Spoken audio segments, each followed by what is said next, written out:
I had been single for a while, and I was sick and tired of it. Being 32 and single is no laughing matter. The traumatic experiences of watching your friends get married, have children, and attain to the American dream were akin to my hopeless depression of a schizophrenic mental patient. I wanted a wife. I wanted kids. I wanted a steady job. I was tired of working at Burger King and living alone in a studio apartment, and I was most certain I memorized 90% of porn stars on the internet by name. Disgusted by the company in my left hand, I decided to go out to one of those speed dating events. I picked out my best garb and walked out the door. Keep in mind, I worked at Burger King, so my best clothes I could afford were some Morticore dress shirts and tattered khaki pants. I bought at Walmart during a clearance event. I walked into the event trying to display a shred of confidence I had left. I was instantly discouraged when I saw all the other competing males and their alumni suits, high-class whiskey in hand, airs reeking of nothing but pure self-esteem and consent. The ladies were dressed in fine dresses. Some of them were low-cut and smelled like flower gardens, designed by Martha Stewart herself.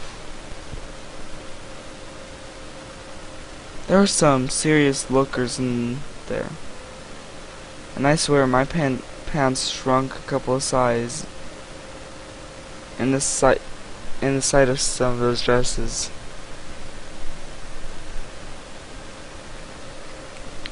The speed dating start. The first girl I sat down with was quite young, a 22-year-old mother of 3.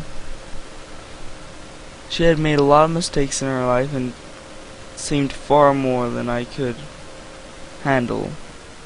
Right off the bat, she told me how she was 4 days sober from a methamphetamine, and I was looking to settle down with a nice man and who didn't look like a walrus. I spent the next 4 minutes making general small talk, quite literally fearing of my life once that buzzer sounded. I rocketed out of my chair with the speed of a gazelle. The young woman seemed offended, but honestly, what did she expect? The next woman was way too old for me. I had thought these events were age regulated and had different people meeting each other in different stages of life. I'm no pervert, but the whole idea of making her take her shirt off and seeing those 2 runny eggs nailed to a wall did not appease me. My decision was finalized. As soon as she brought up her grandkids, I can hardly handle 1 generation of young ones, much less 2. I actually asked her if she needed help getting off the chair after the buzzer sounded again. Another dark look, and I was baiting 0 for 2.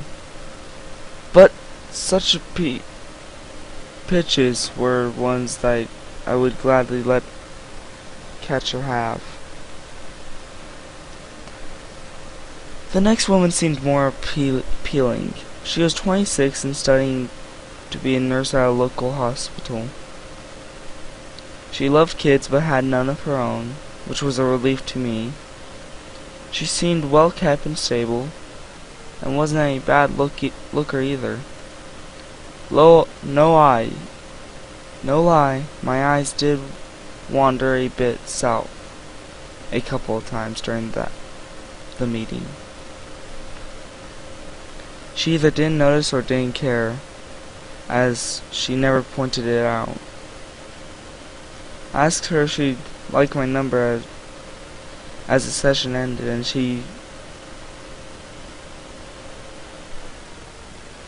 I asked if she'd like my number at the end of the session. She consulted. I flip open my phone and enter her number as I read it out, smiling at her and thanking her for listening. Smiling at her and thanking for her listening ear. No wonder I had been single for so long. I got up to the next table. While doing so, I closed my phone and by accident realized that I never saved her number, so it was lost forever. For the love of 043. The next table was empty. What a joke. If I wanted to sit down and stare at a wall, I would have stayed at home.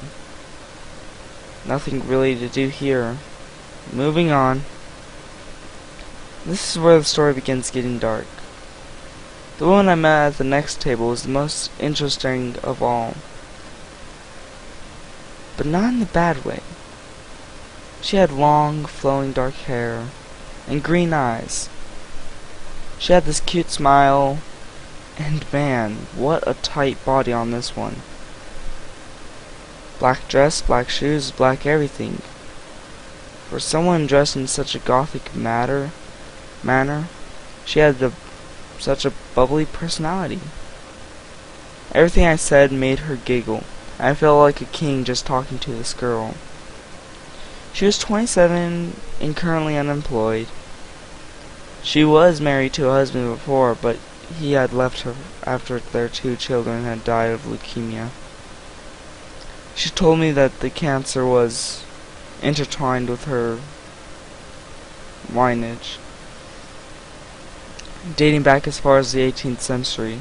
Therefore, in numerous fits of emotional rage, her ex-husband blamed her for giving the cancer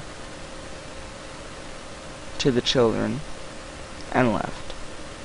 Too pained by the loss of her entire family, she moved to the city a few weeks ago, and was lying on unemployed, unable to continue working at her job due to the crippling depression and panic she suffered during the result of the abandonment.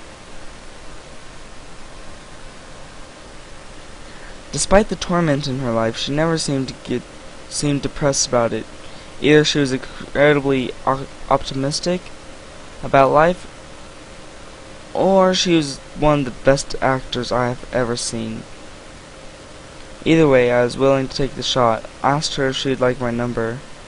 Turned out she had some bad meetings at this particular convention herself. I wanted to take off to do something more fun.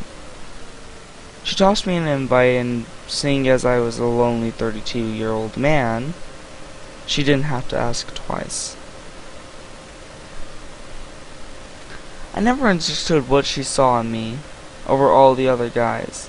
I was beaten, broken, with no aspirations to my current situation.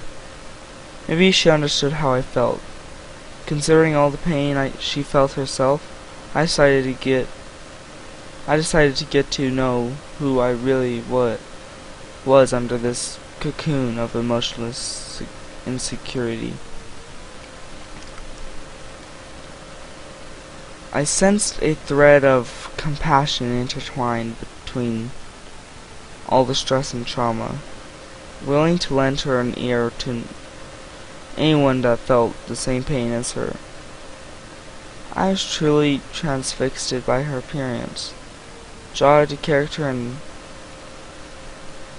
character, I've never felt like this before.